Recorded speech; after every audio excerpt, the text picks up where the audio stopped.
तो हमारा next question है, आज पढ़ने वाले केमिस्ट्री में कुछ पार्ट्स छूटा हुआ था, ठीक है, तो उसको हम लोग 33 के बाद आगे कंटिन्यू करते हैं। चलिए, तो क्वेश्चन नंबर 34 है, right the balance equation for reaction of following statement, Mg Burns in the presence of air.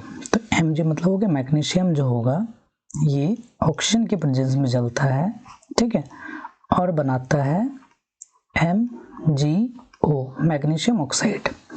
तो यहाँ पे बैलेंस करते हैं, O2 है यहाँ पे, तो यहाँ पे भी 2 दे दिए, 2 देने के बाद Mg भी 2 हो गया, तो यहाँ पे भी 2 आ जाएगा। तो कौन सा ऑप्शन सही होगा? ऑप्शन नंबर सी, ठीक है। अब आगे चलते, which of the following reaction will not take place, कौन सा रिएक्शन होगा जो कि नहीं होगा इसके अंदर। तो आपको याद रखना है रिएक्टिविटी सीरीज में केदारनाथ का माली, आलू, जड़ा, फीका। अब यहीं से मेरा सारा चीज क्लियर हो जाएगा। तो Zn, पहला ऑप्शन को चेक करते हैं, ये Zn हो गया, ये Fe हो गया।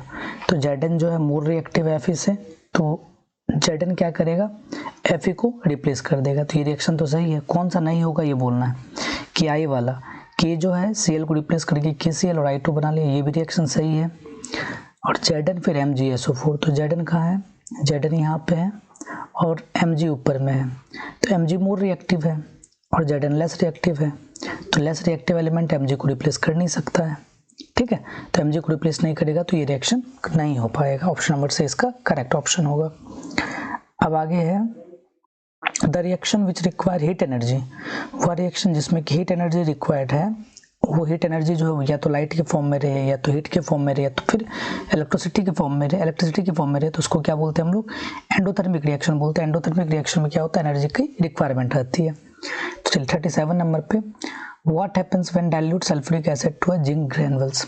तो जब हम लोग जिंक को डाइल्यूट H2SO4 में डालते हैं, H2SO4 में डालेंगे, तो कोई भी मेटल जो होगा ये एसिड के साथ रिएक्ट करके बनाता है ZnSO4 प्लस H2 गैस, ठीक है, डाइल्यूट सल्फ्यूरिक एसिड, ठीक है। Hydrogen gas and zinc chloride produce, hydrogen gas and zinc hydroxide has produced, no reaction take place, zinc salt and water are produced. तो यहाँ पे क्या आ जाएगा, हाइड्रोजन और sulphuric acid added to zinc granules. तो सल्फ्यूरिक एसिड तो आपका H2SO4 हो गया, no reaction take place, reaction तो होगा ही, क्लोरीन गैस तो निकलेगा नहीं इससे, जिंक हाइड्रोक्साइड तो फॉर्म नहीं होगा, जिंक क्लोराइड भी नहीं होगा, ए और बी में कुछ नहीं होगा, जिंक सॉल्ट है और वाटर है, तो वाटर तो आएगा नहीं, इसका ऑप्शन में से कुछ नहीं होगा इसका ऑप्शन, ठीक है। तो a reddish brown coloured metal used in a electrical wire, एक रेडिश ब्राउन कलर्ड मेटल है जो कि इलेक्ट्रिकल वायर में यूज किया जाता है, ठीक है। When powdered and heated strongly in an open china dish it colour turns black. मतलब क्या हुआ कि एक मेटल है, वो मेटल है X, ठीक है, ये ब्राउन कलर का है, तो ब्राउन कलर और इसका इलेक्ट्रिकल वायर में यूज होता है। तो आप समझिएगा इलेक्ट्रिकल वायर में और ब्राउन कलर का मेटल है, तो वो कौन सा मेटल होगा, कॉपर। कॉपर को स्ट्रांगली हीट किया जाता है चाइना डिश में, तो क्या बन जाएगा, CuO बना लेगा ये। अब क्या हुआ कि कॉपर ऑक्साइड में जब हम लोग हाइड्रोजन पास करेंगे, when hydrogen is passed over this black substance, जब इस ब्लैक सब्सटेंस पे हाइड्रोजन पास करेंगे तो it regain its original colour, तो ये पुनः अपने ओरिजिनल कलर में आ जाएगा। तो Cu प्लस H2, ये रिएक्शन आपके बुक में है, एनसीईआरटी बुक में, ठीक है। तो याद रखिएगा कॉपर ऑक्साइड पे जब हम लोग हाइड्रोजन पास करते हैं तो फिर हमको क्या मिल जाता है, कॉपर मिल जाता है। यहाँ बोला गया कि बेस्ड ऑन इन्फॉर्मेशन के आधार पर द मेटल बताना है और ब्लैक कलर्ड सब्सटेंस, तो मेटल तो आपका कॉपर हो जाएगा और कलर्ड सब्सटेंस क्या हो जाएगा, ब्लैक कलर्ड सब्सटेंस क्या हो जाएगा, कॉपर ऑक्साइड हो जाएगा। ये ब्लैक कलर सब्सटेंस है, तो कॉपर क्या हो जाएगा, copper and copper oxide. Option number C इसका करेक्ट ऑप्शन होगा। 39 पे चलते हैं, which among the following statement is true, इसमें से कौन सा स्टेटमेंट सही है। The formation of silver by composition of silver chloride, sublimation of silver chloride, decomposition of chlorine gas from a silver chloride, oxidation of silver chloride। तो इसको देखते हैं पहले हम लोग। तो यानी कि जब हम लोग सिल्वर क्लोराइड को सनलाइट में रखते हैं, सिल्वर क्लोराइड को जब हम लोग सनलाइट में रखते हैं, तो सनलाइट में रखने के बाद तो ये क्या आ जाता है AgCl, सॉरी AgCl2 नहीं, AgCl, Ag plus Cl2 gas बनाता है। ठीक, अब पढ़ते हैं इसको। The formation of silver by decomposition of silver chloride, चलिए ऑप्शन नंबर 1 सही है। सब्लिमेशन ऑफ सिल्वर क्लोराइड नहीं हुआ, sublimation. Decomposition of chlorine gas from a silver chloride, तो सिल्वर क्लोराइड में क्लोरीन गैस का डिकम्पोजिशन हुआ है। ठीक है, ऑक्सीडेशन ऑफ सिल्वर क्लोराइड, तो यहाँ पे अगर देखते हैं ऑप्शन 1 वाला किसमें है, अगर 2 और 3 लेते हैं, 2 और 3 तो होगा नहीं, 1 एंड 3 लेते हैं तो 1 and 3 decomposition of chlorine gas का डिकम्पोजिशन हुआ है, तो क्लोरीन गैस का डिकम्पोजिशन नहीं हुआ यहाँ पे, तो ऑप्शन नंबर क्या हो जाएगा, ये 1 सही ऑप्शन होगा। Reaction in which heat is released along the formation of product के साथ अगर हीट रिलीज हो रहा है तो उसको क्या बोलते हैं हम लोग, इसको बोलते हैं हम लोग एक्सोथर्मिक रिएक्शन। केमिकली रस्टेड क्या होता है, Fe2O3XH2O। ठीक है, तो यहाँ पे इसको क्या बोलते हैं हम लोग, इसको बोलते हैं फेरिक ऑक्साइड, और इसको बोलते हैं हाइड्रेटेड, वाटर है तो hydrated ferric oxide, option number B. Barium chloride on heating with ammonium sulphate, barium chloride मतलब हो गया BaCl2 और अमोनियम सल्फेट का NH4SO4। ठीक है, ammonium sulphate Burns barium sulphate, मतलब फॉर्म बेरियम सल्फेट बनाता है, BaSO4 बनाता है, और साथ में अमोनियम क्लोराइड NH4Cl बनाता है। ठीक है, यहाँ पे 2 हो जाएगा। ठीक, तो अब बोला गया ये कौन सा रिएक्शन है, तो ये डबल डिस्प्लेसमेंट रिएक्शन, क्योंकि यहाँ पे क्या हो रहा है, प्लस माइनस, यहाँ पे भी प्लस माइनस, यहाँ पे भी प्लस और ये माइनस, और साथ ही साथ ये क्या है, प्रिसिपिटेशन रिएक्शन भी होगा, क्योंकि BaSO4 का क्या बन रहा है, यहाँ पे प्रिसिपिटेट बन रहा है, तो ऑप्शन नंबर 2 भी इसका सही ऑप्शन होगा। तो 2 और 4 दोनों होगा, तो 2 और 4 ऑप्शन नंबर डी इसका करेक्ट ऑप्शन होगा। 43 पे चलते हैं। On adding a drop of barium chloride solution का ड्रॉप जब डालेंगे BaCl2 to an aqua solution of sodium sulphate हो गया मतलब Na2SO4। ठीक है, व्हाइट प्रेसिपिटेट इज ऑब्टेन्ड, तो मतलब यहाँ पे जो व्हाइट प्रेसिपिटेट फॉर्म होगा, एक NaCl होगा और एक BaSO4 होगा। याद रखना BaSO4 का प्रेसिपिटेट व्हाइट होता है। ठीक है, तो ये किस टाइप का रिएक्शन है, मतलब प्रेसिपिटेशन रिएक्शन के अलावा इसका दूसरा नाम क्या है, तो इसका दूसरा नाम क्या है, ये प्लस है, ये माइनस है, ये प्लस है, ये माइनस है, तो आयन का एक्सचेंज हो रहा है, तो उसको क्या बोलते हैं हम लोग, double displacement reaction. When dilute sulphuric acid is added to a piece of iron sulphate, जब डाइल्यूट सल्फ्यूरिक एसिड बोले तो H2SO4, और इसको जब हम लोग आयरन सल्फेट में डालते हैं FeSO4। ठीक है, आयरन सल्फाइड है ना, आयरन सल्फाइड Fe2S नहीं FeS, ये क्लियर है। तो सल्फ्यूरिक एसिड को जब हम लोग आयरन सल्फाइड में डालते हैं तो hydrogen sulphide gas is produced, hydrogen sulphide और FeSO4 बनता है, FeSO4 और हाइड्रोजन सल्फाइड बोले तो H2S बनता है। ठीक है, अब this type of chemical reaction, तो ऑब्वियस है कि यहाँ पे भी क्या हो रहा है, यहाँ प्लस है, यहाँ माइनस है, यहाँ प्लस है, यहाँ माइनस है, तो आयन का एक्सचेंज हो रहा है, तो आयन का एक्सचेंज होगा तो उसको डबल डिस्प्लेसमेंट रिएक्शन बोलते हैं। In which of the following chemical reaction take place, कौन सा केमिकल रिएक्शन इसमें हो रहा है, melting of ice physical reaction है, फिजिकल चेंज है, drying of cloth physical change है, डिसॉल्विंग साल्ट इनटू वाटर ये भी फिजिकल चेंज है, ये वाला जो होगा ये केमिकल चेंज है, रस्टिंग ऑफ आयरन।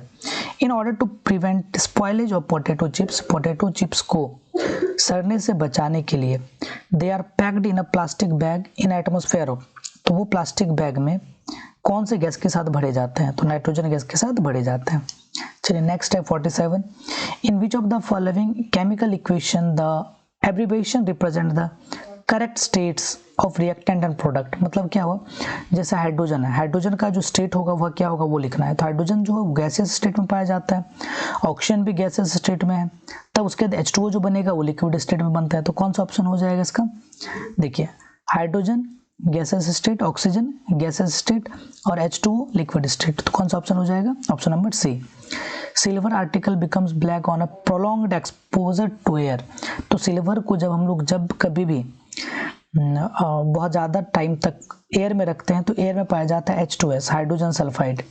ये क्या करता है, सिल्वर हाइड्रोजन सल्फाइड से रिएक्ट करके सिल्वर सल्फाइड बना लेता है ना। तो याद रखिएगा सिल्वर सल्फाइड की वजह से जो सिल्वर कलर होता है, सिल्वर मतलब होता है सिल्वर को बहुत दिन तक रखेंगे तो उसके ऊपर में ब्लैक कलर का जंग लग जाता है, रस्ट लग जाता है, जिसको बोलते हैं कोरोजन। कोरोजन का जो कोरोजन वो ब्लैक कलर का जो लगता है वो क्या होता है, Ag2S होता है।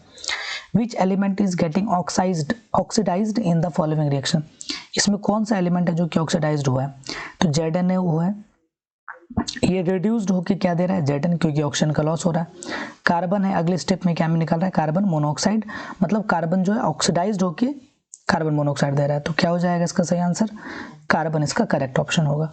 तो यहाँ पे बोला AgBr है, Ag + Br2, ये किस टाइप का रिएक्शन है, तो अगर आप पढ़े होंगे तो इसमें क्या करते हैं हम लोग, यहाँ पे क्या करते हैं, सनलाइट देते हैं, ठीक है, और सनलाइट देंगे तब ये AgBr क्या होगा, टूट जाएगा, जिसको हम लोग ब्लैक एंड व्हाइट फोटोग्राफी में भी यूज़ करते हैं। तो AgBr टूट जाएगा, तो AgBr टूटेगा सनलाइट देने पे, सनलाइट देने पे टूटेगा, तो यहाँ पे क्या हो रहा है, एंडोथर्मिक रिएक्शन हो रहा है। Rancidity is a process of, rancidity में क्या होता है, जो फैट्स और ऑयल्स रहते हैं इसका ऑक्सीडेशन होता है, ठीक है, ये रेंसिडिटी है। चलिए रेंसिडिटी में क्या होता है, बहुत दिन तक अगर कोई भी ऑयली सब्सटेंस को रखते हैं तो ऑयली सब्सटेंस क्या होता है, ऑक्सीडाइज्ड होकर चारों साइड एक अजीब टाइप का स्मेल फैलाने लगता है, स्मेल एक गंदा स्मेल फैलाता है, जिसको हम लोग बोलते हैं रेंसिडिटी। 52 है, विच of the following can be decomposed by the action of light, कौन सा है जो कि लाइट के एक्शन में कंप्लीट होता है, तो AgCl है। तो AgCl का रिएक्शन भी याद रखना, AgCl, इसको सनलाइट में दिए तो Ag + Cl2, कुछ टाइम बाद एक प्लीजेंट स्मेल निकलता है, तो जो प्लीजेंट स्मेल निकल रहा है वो गैस कौन सा है, क्लोरीन है। अब यहाँ पे ध्यान से समझिएगा, PbO है, ये PbO यहाँ पे पहले हम लोग इसको देखते हैं, उसके बाद फिर आगे हम बात करेंगे। PbO है, PbO में क्या हो रहा है कि यहाँ पे ऑक्सीजन रिमूव हो रहा है, तो यहाँ पे ऑक्सीजन क्या हो रहा है, रिमूव हो रहा है, तो इसको क्या बोलेंगे हम लोग, ऑक्सीडेशन, सॉरी ऑक्सीजन रिमूव हो रहा है तो रिडक्शन, कहाँ रहता है दिमाग मेरा, रिडक्शन। और यहाँ पे कार्बन ऐड हो रहा है, कार्बन है यहाँ पे, ऑक्सीजन ऐड हो रहा है, तो इसको बोलते हैं हम लोग ऑक्सीडेशन, ठीक है। तो PbO जो है ये ऑक्सीडाइज्ड हुआ है ना, ये ऑक्सीडाइज्ड हुआ है। कार्बन जो है, एक सेकंड फिर उल्टा लिख दिया, PbO रिड्यूस्ड हुआ है ना, रिड्यूस्ड है क्योंकि वो ऑक्सीजन को लूज किया है, और कार्बन जो है ये ऑक्सीडाइज्ड हुआ है, ऑक्सीडाइज्ड हुआ है, ठीक है। अगर बोलेंगे रिड्यूसिंग एजेंट कौन है, वेट, अगर हम बोलेंगे रिड्यूसिंग एजेंट कौन है, रिड्यूसिंग एजेंट कौन है, तो जिसका ऑक्सीडेशन होता है वही रिड्यूसिंग एजेंट होता है, तो ऑक्सीडेशन कार्बन का, तो रिड्यूसिंग एजेंट C है। ऑक्सीडाइजिंग एजेंट कौन है, जिसका रिडक्शन होता है उसको ऑक्सीडाइजिंग एजेंट बोलेंगे, तो ऑक्सीडाइजिंग एजेंट कौन है, तो किसका रिडक्शन हुआ है, PbO का, ये हो जाएगा ऑक्सीडाइजिंग एजेंट। तो lead is getting reduced, lead जो लेड मतलब Pb का तो चर्चा ही नहीं हो रहा है। Carbon dioxide is getting oxide ना, ये भी नहीं हुआ। Carbon is getting oxidised, carbon जो है ऑक्सीडाइज्ड हुआ है, कार्बन ऑक्सीडाइज्ड हुआ है, 3 नंबर ऑप्शन है यहाँ पे सही है, ठीक है।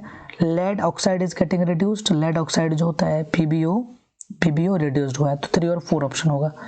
3 और 4 तो है नहीं यहाँ पे, तो 3 और 4 ऑप्शन होगा, नहीं याद रखिएगा 3 and 4, ये बात माइंड में रखना है, 3 and 4 ऑप्शन, मतलब ये कंप्लीटली आंसर होगा। What happens when a piece of zinc metal is added to a copper sulphate solution, तो जैसा कि देखिए कॉपर सल्फेट सॉल्यूशन क्या होता है, CuSO4, इसके अंदर में क्या डाल दिए हम लोग, जिंक, जब डालेंगे तो कॉपर सल्फेट से मोर रिएक्टिव है जिंक, तो क्या करेगा ये ZnSO4 प्लस कॉपर बनाएगा, तो ये जो ZnSO4 इसका कलर कलरलेस होता है ये, ठीक है, और इसका जो कलर होता है ये ब्लू होता है, जिसको ब्लू विट्रियोल भी बोलते हैं। तो यहाँ पे कौन सा रिएक्शन हो रहा है, तो यहाँ पे डिस्प्लेसमेंट रिएक्शन हो रहा है यहाँ, ठीक है। You are given to the solution of lead nitrate, आपको लेड नाइट्रेट का सॉल्यूशन दिया गया, लेड नाइट्रेट PbNO3 और एक येलो प्रेसिपिटेट फॉर्म हो, लेड नाइट्रेट दिया गया है। In order to obtain yellow precipitate form करने के लिए इसको आपको किसके साथ मिलाना पड़ेगा, तो इससे पहले हम लोग पढ़ चुके हैं, इसको नहीं मिलाना पड़ेगा पोटेशियम आयोडाइड के साथ, तो याद रखिएगा पोटेशियम आयोडाइड के साथ मिलाते हैं, तो पोटेशियम आयोडाइड के साथ मिलाने के बाद ये बनाता है PbI2 प्लस KNO3, बैलेंस आप लोग कर लीजिएगा इसको, ठीक है, KNO3, तो PbI2 येलो प्रेसिपिटेट होता है। रेंसिडिटी को रोक सकते हैं, स्टोरिंग ऑफ कूल टेम्परेचर, ये भी सही है। और एंटीऑक्सीडेंट का यूज करके, ये भी सही है। Storing food away from the light, ये भी सही है। तो कौन सा ऑप्शन हो जाएगा? ऑप्शन नंबर डी इसका करेक्ट ऑप्शन होगा। ये सब्सटेंस विच ऑक्सीडाइज्ड इटसेल्फ, जो अपने आप को ऑक्सीडाइज्ड करता है ना। अगर ये अपने आप को ऑक्सीडाइज्ड कर रहा है मतलब यहाँ ऑक्सीडेशन हो रहा है, तो ऑक्सीडेशन जिसका होता है वहाँ पे क्या होता है? रिड्यूसिंग एजेंट होता है। ठीक है, चलिए अब नेक्स्ट चलते हैं। What is the chemical name of substance used in white washing? White washing में कौन सा सब्सटेंस को यूज करते हैं? कैल्शियम ऑक्साइड का यूज किया जाता है। ठीक है, Which product is formed when calcium oxide react with water? Obviously select lime का यूज किया जाएगा, CaO plus H2O, तो ये बनाएगा CaOH का होल 2। इसको क्या बोलते हैं हम लोग? इसको बोलते हैं हम लोग क्विक लाइम। क्विक लाइम इसको बोलते हैं हम लोग सेलेक्ट लाइम।